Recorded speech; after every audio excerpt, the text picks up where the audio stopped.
बागेश्वर धाम के पीठाधीश पंडित धीरेन्द्र शास्त्री का परसवाड़ा क्षेत्र के भादुकोटा में 23 और 24 मई को आयोजित वनवासी राम कथा आयोजन में आगमन होने जा रहा है, जिसे लेकर तैयारियां पूर्ण कर ली गई हैं। कार्यक्रम की रूपरेखा से अवगत कराने के लिए आयुष मंत्री रामकिशोर कावरे ने 21 मई को सर्किट हाउस में प्रेस वार्ता ली, जिसमें उन्होंने विस्तृत जानकारी साझा की। इस दौरान आयोग अध्यक्ष गौरीशंकर बिसेन और मौसम हरिन खेड़े की मौजूदगी भी रही। आयुष मंत्री रामकिशोर कावरे ने बताया कि आध्यात्मिक आयोजन में सनातन सभा और सभी धर्म प्रेमियों में उत्साह है। मैं क्षेत्र का प्रथम सेवक होने के नाते इस आयोजन में सभी से उपस्थिति की अपील करता हूं।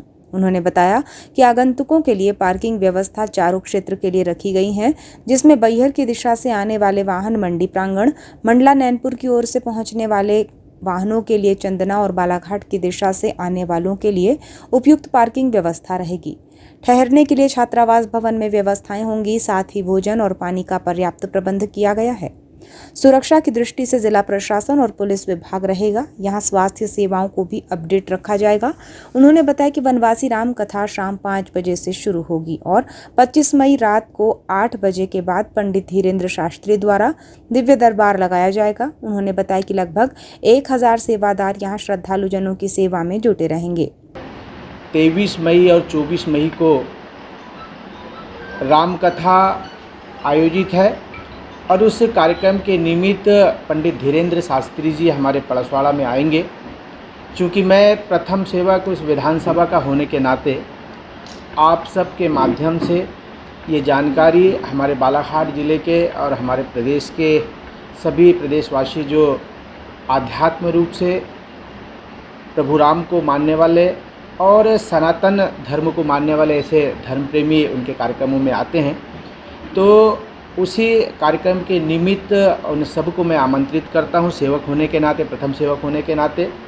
और जो भी हमारे धर्मस्थ हमारे धर्मालु वहाँ पर आएंगे, उनके लिए पार्किंग की व्यवस्था जो है वो चारों क्षेत्र से आने के लिए, चाहे हमारा लामटा क्षेत्र से जाएंगे तो हमारे डुगरिया में है, हमारे छत्तीसगढ़ के क्योंकि अन्य राज्यों के भी आते हैं तो वो हमारे बैहर तरफ से जब आएंगे तो हमारे मंडी के प्रांगण में हमने यातायात व्यवस्था दी है।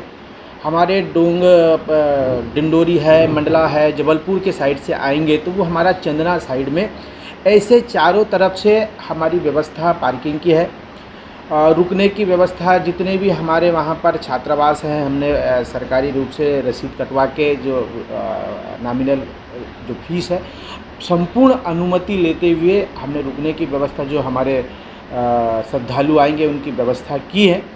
चूँकि लगभग लाखों की संख्या में आते हैं तो उनके लिए भोजन की व्यवस्था हमारे अन्नपूर्णा महिला मंडल के ओर से हमारे श्रीमती रेखा बिसेन जी, हमारी भाभी जी, आदरणीय गौरी भाऊ के माध्यम से सभी श्रद्धालुओं के लिए वहाँ पर भोजन की व्यवस्था भी की गई है।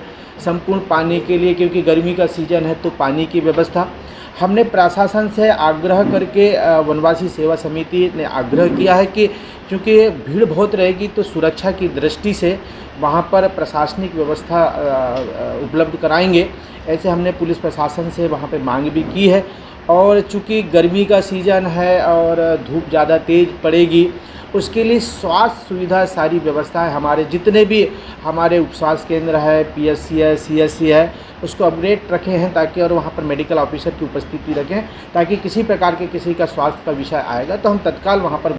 वार्ता के दौरान ओबीसी कल्याण आयोग अध्यक्ष गौरीशंकर बिसेन ने बताया कि अंतर्राष्ट्रीय संत पंडित धीरेन्द्र शास्त्री के दर्शन करने का अवसर यहां मिलने जा रहा है, जिनके मुखारविंद से प्रभु श्री राम की वनवासी कथा सुनी जाएगी। हनुमान श्री राम के बिना अधूरे हैं और श्री राम हनुमान के बिना। रामायण, महाभारत, कृष्ण लीला ये अनुष्ठान होते रहते हैं, जिसमें रिसर्च भी की जाती है। उन्होंने कहा कि अयोध्या में भव्य राम मंदिर का निर्माण हो रहा है। बाबरी मस्जिद कहीं और बन सकती है, लेकिन यहाँ रामलला का जन्म हुआ था, भव्य मंदिर वहीं बनेगा। अटूट आस्था का विषय है। राम कथा के विरोध में आए कलार समाज और आदिवासी समाज को लेकर उन्होंने कहा कि जितना सम्मान कलार समाज के अंतर मन में है, उतना सम्मान ही भगवान सहस्त्रबाहु के लिए मेरे हृदय में भी है। जब पंडित धीरेन्द्र शास्त्री ने 4 बार क्षमा मांग ली है तो इसके अलावा कोई विकल्प नहीं रह जाता है। उन्होंने बताया कि आज जिस तरह से धर्मांतरण हो रहा है ये किसी से छिपा नहीं है। आदिवासी क्षेत्र में भोले भाले लोग रहते हैं, उन्हें प्रलोभन दिया जाता है, छोटी मोटी सहूलियत देकर प्रलोभित कर धर्मांतरण किया जाता है। हमारे आरू निर्वी हमारा पूरा परिवार, भारतीय जनता पार्टी का पूरा परिवार, अन्य दल के सभी साथी, ये कोई पॉलिटिकल प्रोग्राम नहीं है।